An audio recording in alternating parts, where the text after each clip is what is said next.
Hello, this is David Schmidt for ESFI here at GOM TV Studios in Seoul, Korea, and I'm here with Korean caster Engine, who has recently kind of had a mini famous moment with your live Twitter casting of IEM, and that received a lot of international attention, and I think it really highlighted your focus on the mechanics of the game and understanding of the game, and that seems to really be your passion. Can you talk about that a little bit?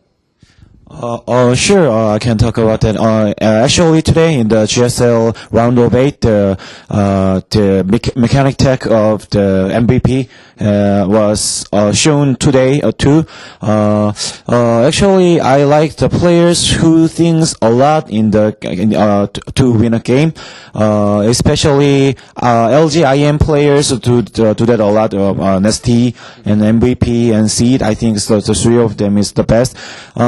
It's like some situation happen in the game, and the players think, what can I take advantage of that situation? So MVP thinks, how can I beat the Roach? How about Marauder? How about the Vancy? He thinks a lot, and he thinks all the possibility of which choice he can choose. So maybe over 300 possibility could be held in one game, and the MVP Seed Nesty choose the best or the best in every moment. So he can build one perfect build. Could take advantage for every build of other players. So I think the mechanic Terran by MVP is one of them. And lately, over 1 year ago, the laser Protoss, that was built by Seed, that was really impressive versus Zerg. That kind of build, really comes out a lot from LGIM. I really like that team. Yeah. So a lot of innovation from LGIM. Yeah. With Heart of the Swarm coming out, have you had a chance to play with that at all, or see any strategies that you like so far? Actually, I didn't play a lot so far, but I see a lot of streams from the 4GG or other players. So I saw a lot of streams, and I think Heart of Storm is pretty cool. Right this moment, the balance could not be perfect, but I believe the balance designers of the Blizzard. So when it comes to released in the perfect form, I think the average playing time could be more long compared to the Rings of Liberty. Longer games I expect, because some time, I don't know the actual word, but some units can hold the time.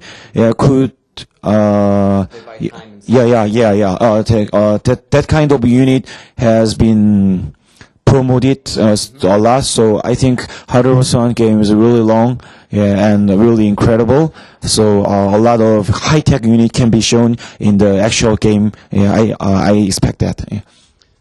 When teams are looking for players to recruit, and they want to find a player that isn't just a fast player, but a player that has that mind, that come up with new builds and do kind of what MVP does, what does a coach look for to find that?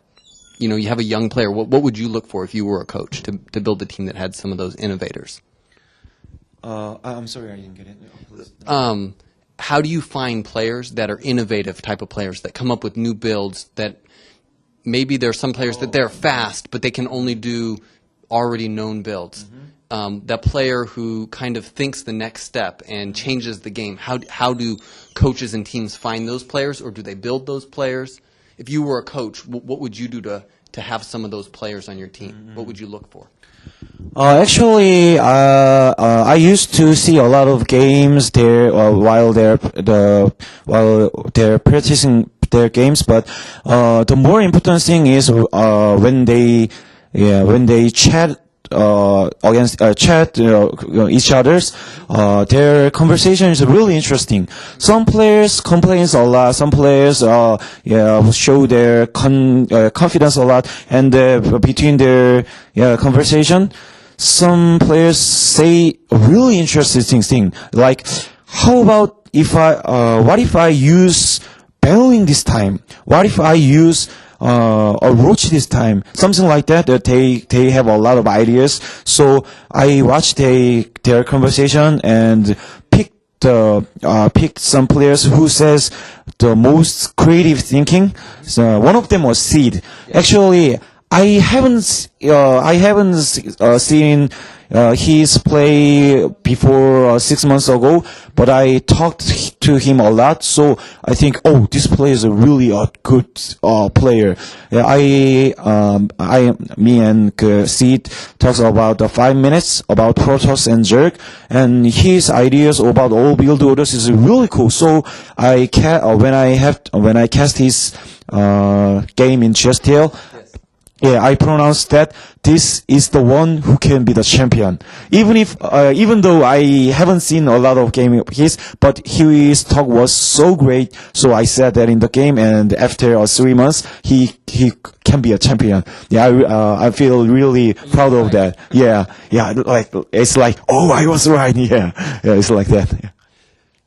Artosis has talked about this season of GSL Codes being the best ever in terms of the quality. From your observation of the game, would you agree with that? I totally agree with that. This round of in this round of 80 cells, and every player is so good. Sometimes a player has a really good performance in their practicing game, but he can adjust in the studio booth, and but so he can drop out of the tournament. That makes me feel bad. But I think a lot of tournaments, including IPL, MLG, or IEM, or other things, they have lots of chance to experience. So they have a lot to learn from the many tournaments. So in this season, the players Teza and Linok, they were in the champion in the MLG and other foreign tournaments. So they can be their very own advantage. I think that's the power of the GSL too. I really appreciate it to all StarCraft tournament. Very good. With the KESPA players joining, the talent pool is really expanding. And Artosis said that he thought that if foreigners wanted to keep up, that they were going to need to come to Korea, stay in Korea, practice in Korea. Do you think that that's what they're going to need to do, or do they maybe need to adopt some of the things that are happening in Korea but don't necessarily need to come here? I think the location wise, I don't think come to Korea is that important, but I think gathering together is important, among the players. They could join their rooms and practice, could sit next to each other, so they can chat right after the game. So last your build was good, but your miss was that, and something like that. I think the conversation is really important, and great team has a lot of chance to communicate each other. So so I think gathering a lot of player, at least 10 player, team is that's important. No, doesn't have to in Korea especially, but gathering is important. I think that. Having a coach and having focused schedules, do you think that's important? Of course, that's important. Yeah. All that together. Okay. This season of GSL, have you noticed anything that stood out? I know at IEM, MVP's mech build was kind of a new thing that we hadn't seen before. In the past, we saw Stefano's Roach Max or certain kind of characteristic builds that had come in. Is there anything this season that has stood out to you?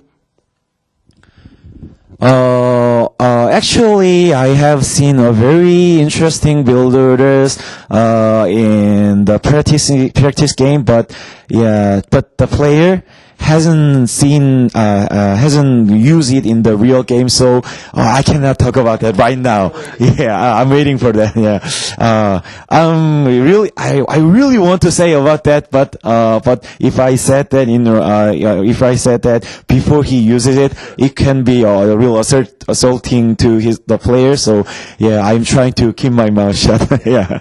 And you don't want to get rid of their element of surprise. Yeah, sure. Sometimes a player makes a really incredible build orders, but he couldn't use it for example, the opponent player uses 6 poles. Yeah. So that makes me really sad. I can give you one story.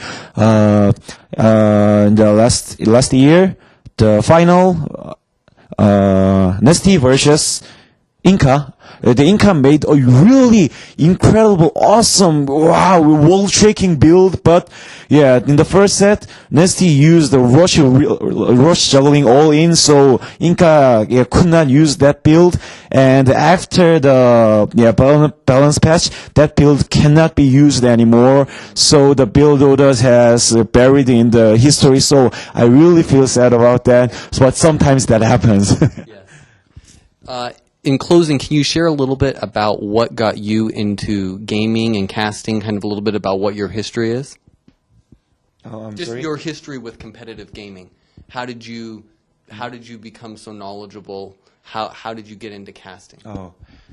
Actually, I want to be a pro gamer when I was about 18, from 18 to 20.